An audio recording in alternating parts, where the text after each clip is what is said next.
महाराष्ट्र की प्राचीन धरोहर कहे जाने वाले श्री क्षेत्र तेर के शैव संप्रदाय का इतिहास करीब करीब सदी के पहले शतक से शुरू हो जाता है।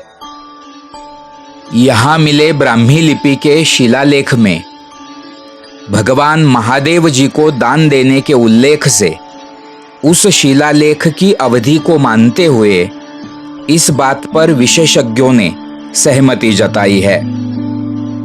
इस प्राचीन शहर में कई शिव मंदिरों का निर्माण किया गया। इनमें से सबसे प्राचीन शिवालय है यह उत्तरेश्वर भगवान का पूर्वमुखी मंदिर।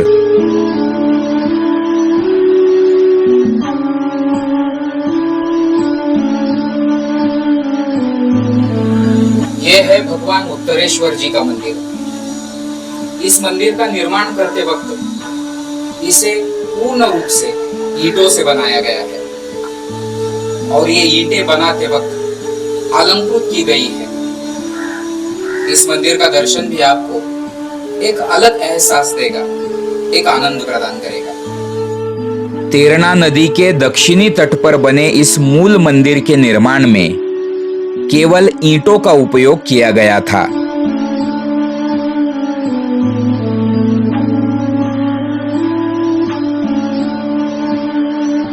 उपयोग में लाई गई ये ईंटें वजन में हल्की और बेहद मजबूत दिखाई देती है। उनके निर्माण के समय टेम्पलेट बनाकर उनके द्वारा इन ईंटों को विभिन्न आभूषणों या नक्काशियों से मंडित बनाया गया होगा।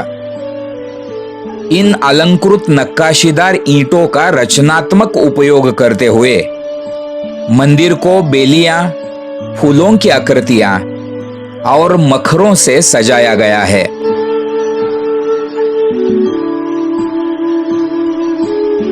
मंदिर की पूरी संरचना बहुत ही अनुपातिक है। इसके दीवारों पर अर्धस्तंभ और अलंकृत कोण बनाए गए हैं। कुछ जगहों पर चैत्य गवाक्ष, उमला हुआ कमल पुष्प, नीचे की हुई कलियां, ऐसे कई आभूषण बनाए गए हैं।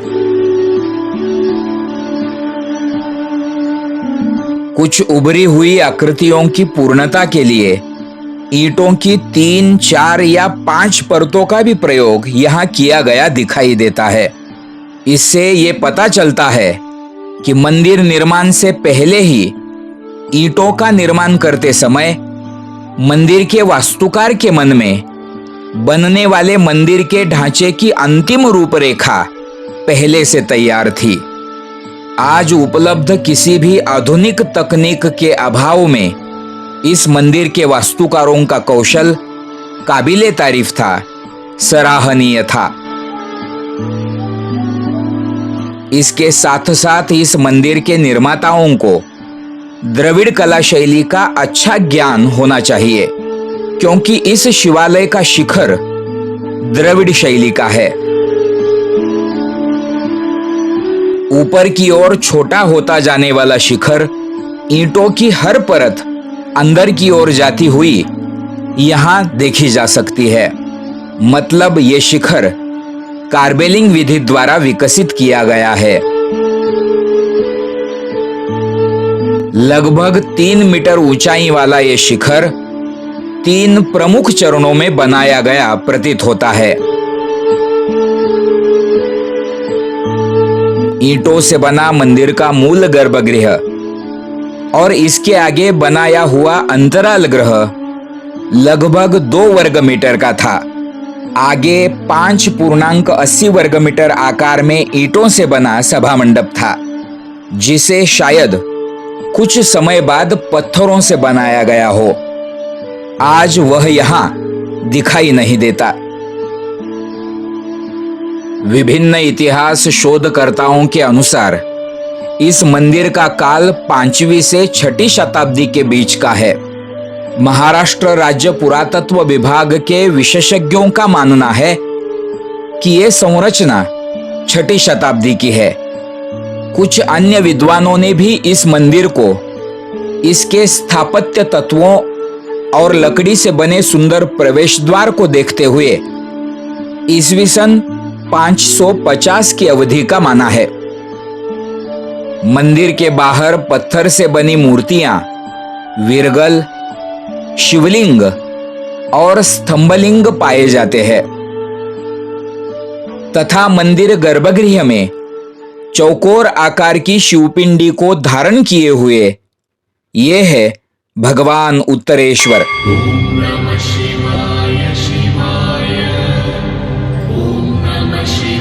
यह शिवलिंग काले पत्थर से बना है और बहुत ही आकर्षक है।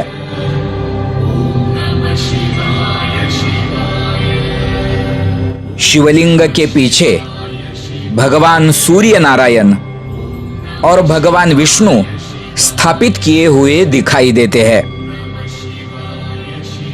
पूर्व काल में यहाँ शिव पंचायतन की स्थापना की गई होगी ऐसा लगता है। मतलब आज यहाँ स्थित इन मूर्तियों के अलावा गणेश और शक्ति देवता भी स्थापित होनी चाहिए। इस मंदिर के ठीक पीछे अलक्ष्मी नाम से प्रचलित चामुंडा के मंदिर में शक्ति देवता के साथ साथ विष्णु और गणेश जी की मूर्तियों को देखा जा सकता है। इससे इस बात को बल मिलता है। फिर भी यह मंदिर मुख्य रूप से शिव को समर्पित है, यानी एक शिवालय है। काष्ठ शिल्प का अद्भुत उदाहरण माना जाने वाला इस मंदिर का लकड़ी से बना प्रवेश द्वार आज कैलासवासी रामलिंगप्पा लामतुरे शासकीय पुरावशेष संग्रहालय में रखा गया है। कजिन्स जैसे पश्चिमी विद्वान भी इस द्वार को देखते ही मोहित हो गए थे। उनके अनुसार यह प्रवेश द्वार चालुक्य शैली के पत्थर से बने प्रवेश द्वार से मिलता जुलता है, लेकिन इस द्वार की नक्काशी स्पष्ट रूप से अधिक उत्थान, सुरुचिपूर्ण और सुंदर दिखाई देती है। इस द्वार के बाहरी शाखा पर खूबसूरत बेलियां, लताओं की पंक्तियां, बाजू की शाखा पर व्यालों की पंक्तियां, रत्नों का एक पैटर्न जो लंबवत शंकरपाल जैसा दिखता है, जिसे हम ज्यामितीय पैटर्न भी कह सकते हैं। इसी के साथ आभूषणों और विभिन्न केश रचनाओं से मंडित आकाश में विहार करते स्त्री पुरुष जो एक पंक्ति में बनाए गए हैं, जिन्हें कुछ विशेषज्ञों ने उड़ान भरे हुए विद्याधर कहा है। द्वार के ऊपरी भाग को इससे भी अधिक सुंदर बनाया गया है। इस काष्ठशिल्प को बाईं ओर से देखा जाए तो कुछ पुरुष प्रतिमाएं, उसके बाद 3 शहनाई वादक और शंख या झांझ पकड़े हुए आदमी की छवि दिखाई देती है। साथ ही दोनों तरफ चामरधारी, इनके बीचों बीच सिर पर नागफनी लेकर पद्मासन में विराजमान किसी देवता की मूर्ति को यहां देखा जा सकता है।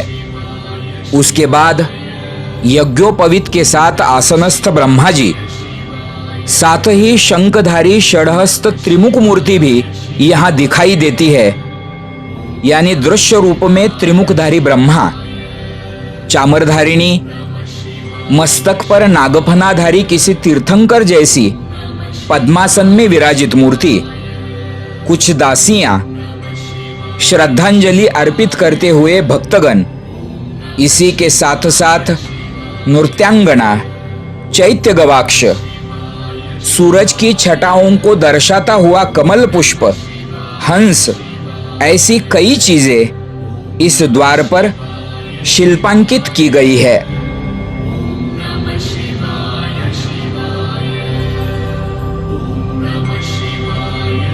चौखट का जमीन पर स्थापित होने वाला हिस्सा नष्ट हो चुका है, फिर भी ये बहुत ही मनमोहक दिखाई देती है, ये कहना पड़ेगा।